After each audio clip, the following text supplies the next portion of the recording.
àjọ mi ò lẹ́ni mo kọ́kọ́ rí ìbà fọ́lọ́run ọba ṣẹ̀dá ayé ọba ṣẹ̀dá ọ̀run. Ìbọ̀nà tó ọ̀nà pọ̀ ọ̀nà ṣé ọ̀rọ̀ kọ̀wọ́jà ìbọ̀nà tí mo tọ̀ kí n tó délẹ̀ yìí. Ìbà bàbá ìbà yèyé ìbọ̀kùnrin ìbòbìnrin ìbọ̀mọdé ìbàgbàlagbà ìbònílé ìbàlejò. Ìbà mi dọ́wọ́ ẹ̀yìn ọmọ ìyá mi àti bọ́lọ́hún ló máa bẹ̀ nínú ẹlẹ́dí jẹ́lé. Ẹ̀yìn ọ̀tẹ́rẹ̀rẹ̀rẹ̀rẹ̀ kárí ayé alápò wà túmọ̀ mọ́ obìnrin òrùbí kòǹkò mọ́ni. Ẹ̀yin ọmọ fìlà rí kú ẹlẹ́gbẹ̀rin àtàbà. Mo ti mọ̀ pé bẹ́yàn báyìí láì mọ̀ tí ó tó olúwa rẹ̀ láì nǹkan mo kólúwo lọ́tún mo kápẹ́ náà lọ sí. Gbogbo kan wá òun náà ni wọ́n ń dorí ẹ̀ kodò la ṣe wá ní pé àwátá lè sọ pẹ̀lú ibi tí a wà ká máa sọ ẹ̀sìn ó yàtọ̀ sí àṣà kò sí nǹkan tó rọ́ọ̀lù náà pẹ̀lú ẹ̀sìn wa o bí ọlọ́ba ṣe fi òye ẹ̀yẹ olúkúlùkù ní ọjà ibi tí a bá ọ̀rọ̀ dé a lè dúró púpọ̀ mọ́ torí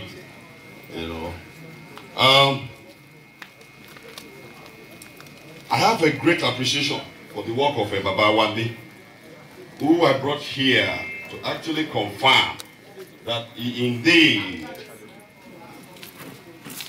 can talk. Because I grew up to know Baba Wande as Kuye, who is not able to talk. It took me years to believe that Baba Wande was not actually dumb and deaf because of his work in Kuye. I'm yet to see any other Nigerian actor, very sincerely, that acts like Baba Wande, despite the fact that we have many talented artists. We have a lot of them, but very honestly, maybe that's my view or opinion. When Baba Wande is acting, you really find it difficult that it's not real, and that's it's significant to me. His classic work in Oluwanile should become education material in our schools.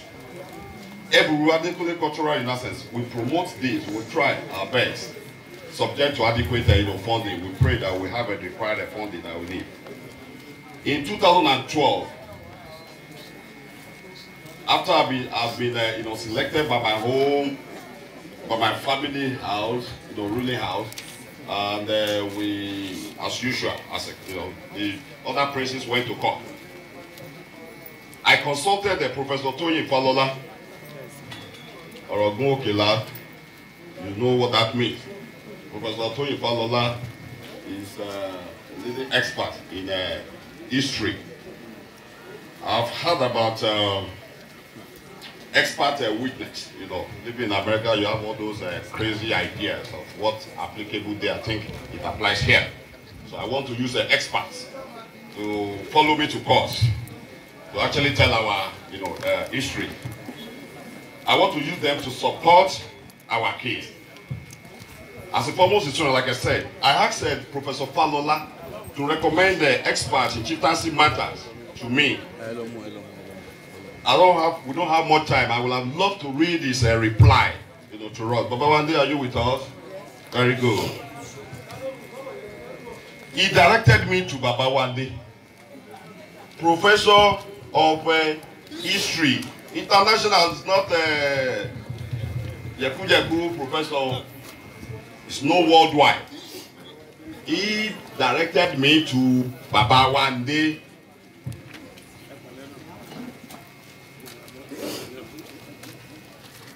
He said, Kabezulu Weka Bosa, Equataro, Eshadupe, Obalufon Laono.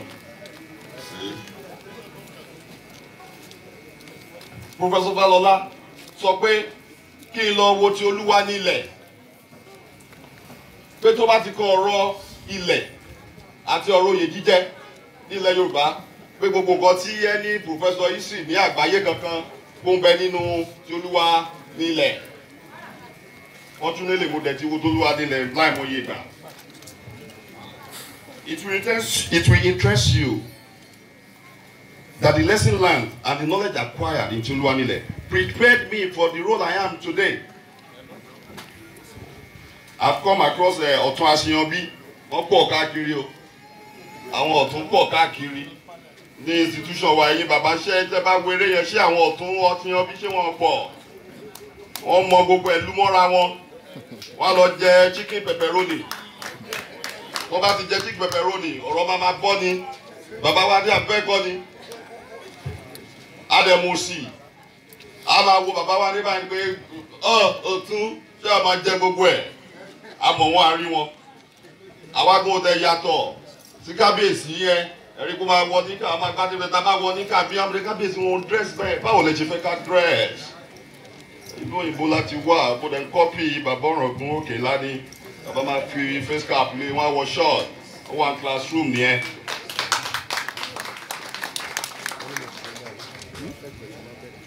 If you have not watched the movie, please do. It is a complete work and full of knowledge. There are many such work which we should put together to assist our society. I appreciate you today, Baba Wande, and your colleagues, a lot of you, Eda Odilola, Seun. Your contribution to the promotion of our cultural value in a modern way is unparalleled and help our generation tremendously. I want to call on our contemporary artists to kindly emulate today's leader. They are talented, but strongly influenced by globalization and a foreign culture, meaning our contemporary artists. They're great, but you see their performance now and the kind of production they have, I mean, it doesn't really reflect who we are. Without sounding critical, and I want to be very clear, they're great people. They portray too much unverified secret society culture and portray Yoruba religion and culture as evil. Wọ́n máa ma ṣeré, wọ́n ní ẹnìkan pààyàn, ìyá ayé kan wà níbí kan ó fò, kíní kan dúdú. Ìyẹn ló máa ń sọ bẹ́ẹ̀ pé bóyá bá ṣe rí nìyẹn kò lẹ́ ń ṣe bẹ́ẹ̀. Ṣé bí eré àwọn bàbá wa dé ní àwò tá a kẹ́kọ̀ọ́ níbẹ̀. Ifá ni bàbá Ẹlẹ́bùúbọn ni wọ́n ń ṣe lórí tẹlifíṣọ̀n. Kò sáàyè púpọ̀ ni o.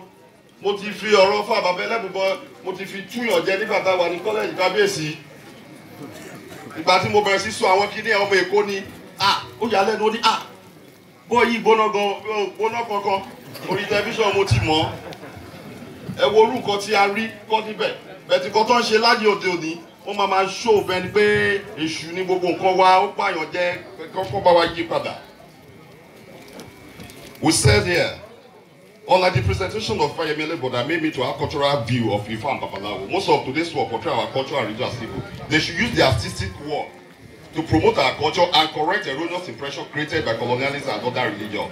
We may not likely be here today, or maybe in different formats, without the exceptional work of Ajobi Ewe. I came across Ajobi Ewe while looking for my Oriki Orile on the internet. Since I have appreciation for Oriki Yoruba, instead of enjoying jazz music and US country music, I usually tune to Ajobi Ewe. We even played it yesterday, some of it. We really enjoyed it. Ajobi Ewe's Orikis. I don't know how my sons and daughters at Ikorodu, by coincidence, invited Ajobi Ewe to welcome me to Ikorodu during my state visit to Ayogure. I was showered with a lot of gifts and money. Lest did they realize that it was Ajobi Ewe chanting that I valued most out of all what they did for me. I'm very proud to call all of you, Baba Wande, Araba, Yebele Bubon, Ajobi Ewe, Chief Murai Oyelami, to call all of you my hero for contribution to the development of our cultural heritage and value. And I'm indeed very happy that you are here with us today. We recently gathered at Ife and talk about preservation of our cultural heritage and values through digitization. Even though the efforts might not be planned and deliberate, but it's already ongoing because of the work of many of you here. Our gathering here today is to encourage ourselves in producing more rich content, which we can then use the modern technology that we've seen, and I'm going on, to preserve the future generation. Like I've repeated, I've demonstrated without television, I may likely come across a Baba Wande and Fayemi, and without internet, I may not have come across Ajobi Ewe if there had been no television and what they produced on television. And they still do bagudu all over the villages. I may not be able actually to know them and learn what I learned. There are thousands of me out there And let us relent in producing rich content to promote and project and preserve our cultural value. Without internet, I mean, not likely, know Khalid and Yoshino, who we are going to really enjoy. Suliat Ogundele, Ashabioje, Fatal Turumade, and the many other great artists. Let us propagate our culture through technology. Oriki Yoruba Festival, the Honorable Sir, has come to stay. We will work with government of Osun State to ensure that subsequent editions receive better publicity. This is all our handwork. We did it by ourselves, fully and 100% funded by me, and with the support and volunteer effort of some of the people here which I will so acknowledge. If we get, more support, it could be better than, than this. Alaji is not here yet.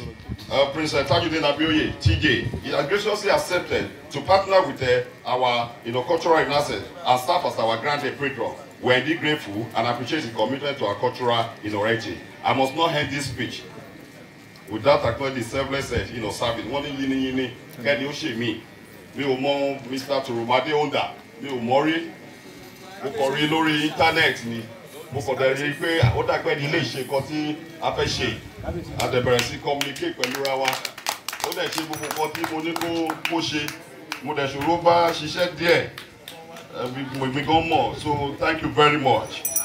Thank you. Mo ṣe rí nígbà tí mo dé láìpẹ́ ní àríra rí tàbí fi gbogbo nǹkan ta apply. Tayo Sanusi is behind the scene and serves as secretary. He's a wonderful guy. Akiri ojú bẹ̀tẹ̀ gbogbo iṣẹ́ tá a ṣe, lọ́sàn-án lóru. Whatever we achieve, and I'm very particular about this in Yoruba cultural heritage in essence that we're going to continue, shall be incomplete without acknowledging the role of Chief Larry Okunwoye. If he's here, oh, okay. And then Mr. Kehinde Bolarinwa, they duo, they run my life. They run. If I have the peace to think and work harder, look for resources, it's because they are doing what they're supposed to do beyond expectations. They are strong pillars of support for me and my Olori. And they are unsung hero. In any little way, we have been doing, in this kingdom. I thank you so very much. In conclusion, let us appreciate our chanters. Sincerely welcome all of them.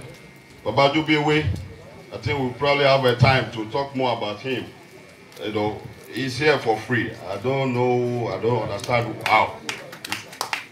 Very honestly, for free. All of them that you see on this stage, I've given them no cent, no kobo.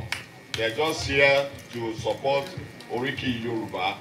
But Allah Adroti you, Ishayo ni Dibajo, Okutu Akewi, Gali, Yeye, Ogoyi Lakio, Wadu Gon, Latiwa, Lagbara Ọlọ́run, eléyìí ò ní ṣe àṣemọ fún wa o. Àtúpéjọ lọ́dún tí tó bọ̀ odò àgbèwà o. Ẹ ṣé àdúpẹ́. Adépọ̀jù, bàbá Wándé, bàbá Kúyẹ̀, bàbá tí Olúwa ní ilẹ̀. Ṣé rí bí màá ṣe ṣe àwọn ọdún rẹ̀ kábíyèsí òun náà mi lára? But I want to use, sorry, ìfẹsọ̀ òyìnbó. Mo fẹ́ lo ọgbọ́n orí àwọn kékeré lóyìnbó kékeré kan ní discretion. Bí ẹ̀mí bá ṣe darí mi, mo fẹ́ bàbá ẹ̀ máa bọ̀. Certificate tí ó fún bàbá wa dé gbogbo yín lẹ́sọ̀ lẹ́ẹ̀kan. Wọ́n ní ọjọ́ akúnlẹ̀ àdéhùn èyí sùn láàyè. Ẹ má jẹ́ orí bàtà bàbá ìbá lọ tán tẹ́ bá dàgbà tẹ́ dògbò láti mọ ọmọ yìí wọn. Certificate tí wọ́n fún bàbá wa dé Amẹ́ríkà láti fẹ́ lọ́ọ́ rí mu wá. Òpó àtàsí wa ń bí kò sí ètí òwò torí wa nílẹ̀ ní gbogbo wa. Mo fẹ́ gba owó helicopter bí aeroplane atẹ́tà ẹni láti fi mú certificate wá. Bàbá ìbùrò rán mi mo fi orí adé búra. Ṣùgbọ́n mi ni mo wò pé bàbá Wándé yìí ṣe èrè lákàtà bàbá Wándé. Àwọn gbogbo ilé ni mo tún ẹ̀ sí bàbá. Tó bá dé pé lóòótọ́ ni bàbá Wándé bá ṣe níbi fúnlẹ̀ Yorùbá ẹ jáde ẹ máa bẹ̀rẹ̀ fún certificate sílẹ̀. Tó bá dé pé lóòótọ́ ni bàbá Wándé ṣe bẹ̀bẹ̀ fúnlẹ̀ Yorùbá. Gbogbo ẹ̀yin bàbá orí adé tẹ̀ ń bẹ́ ń kalẹ̀. Gbogbo ẹ̀yin parakò yìí ṣòwò mi fẹ́ dárúkọ. Bàbá ìbùrò ẹ fi mí lẹ̀. Mo fẹ́ gbọ́ certificate. kọmíṣánná ẹ má bẹ̀bẹ̀. Bàbá wa dé. ṣé kíta. àwọn yóò máa filẹ̀ ó dà ọ̀ya. filẹ̀ ṣé kí a máa filẹ̀. ọ̀ya bàbá ṣe àwọn tẹ́tẹ́ wá nìkan ni sáwọn ara wọn yẹn tẹ́ nínú. ọmọ wa ga o. ó dà o.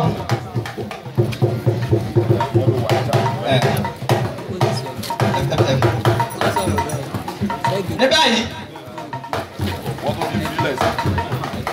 bàbá ẹ jẹ́ kí bàbá wa dé fẹ́ gba àwọ́ọ̀dù báyìí sàtífíkẹ́ẹ̀tì kò tí ì sí ń bà rárá nígbà tí owó helicopter bá tó pé látò fi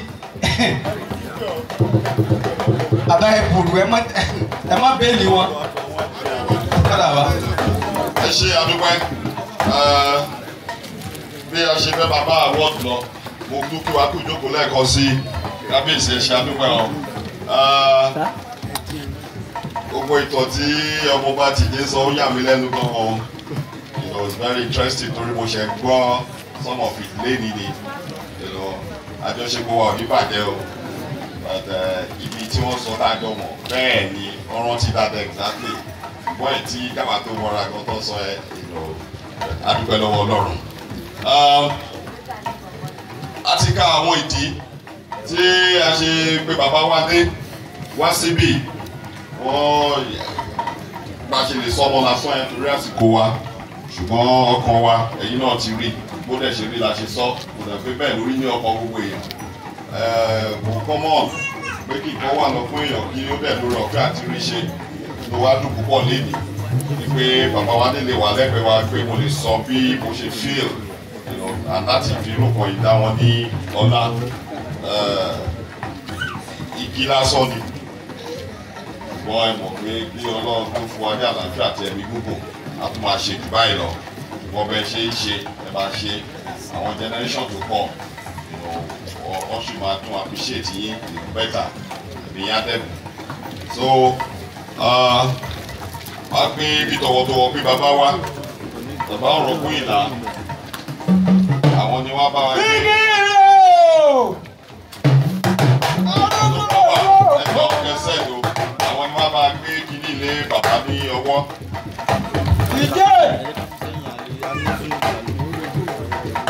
Ẹ̀bùrù Adékúnlé. Ọmọ ìjàmbá ọkọ ẹ̀kọ́ náà ó máa kókó sínú àkótó lọ́dún lọ́dún ìjàmbá. Ogun kọ́ ìjàmbá ọkọ̀ jàmbá rí kí jẹ́ máa wọ̀ wọ́n láyé.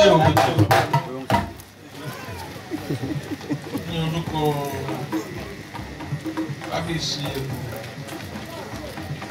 wọ́n fi ń gbé àgbẹ̀ ilé bàbá Alhaji Karim Ajapoju Bawande for your meritorious services to the cultural development of Yoruba, theatrical, political renditions given today, 12th December 2020 at Yaniwura Palace, Iba, during the maiden edition of Oriki Yoruba Cultural Festivals. Congratulations.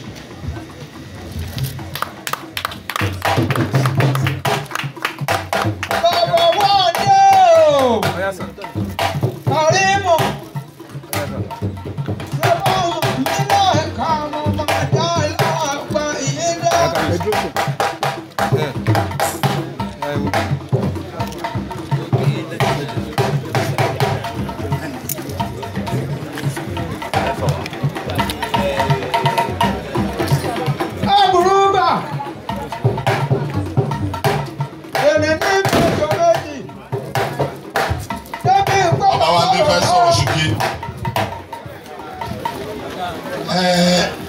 Ní orúkọ Ọlọ́run àjọkẹ́ ayé àsàkẹ́ ọ̀run a dúpẹ́ púpọ̀ lọ́wọ́ Ọlọ́run náà lọ́sọ̀ àdùnní bàbá wa Ẹ̀bùrú Ibà wọ́n dájọ́ ọjọ́ náà sí gbogbo wa la sì wà ń bẹ̀ ọjọ́ òní jẹ́ ọjọ́ ńlá fún mi ó dùn gẹ́gẹ́ bí ọjọ́ tí wọ́n fún mi ní àwọ́dù ní Chicago tí gbogbo ọmọ Yorùbá pé tí wọ́n ń ròyìn bí bàbá ṣe ń sọ̀rọ̀ lẹ́ẹ̀kan pé nta ti ṣe mo bẹ̀rẹ̀ sí sọkún lọ́jọ́ náà mo mọ̀ pé ẹkún ayọ̀ ni pé nílùú òyìnbó ni wọ́n sì mọ rírì táwa ń ṣe àmọ̀dúpẹ́ bàbá o pé ẹ mọ rírì nǹkan tá à ń ṣe bàbá wa àwọn gan wọn kọ́kọ́ mọ rírì nǹkan tá a ṣe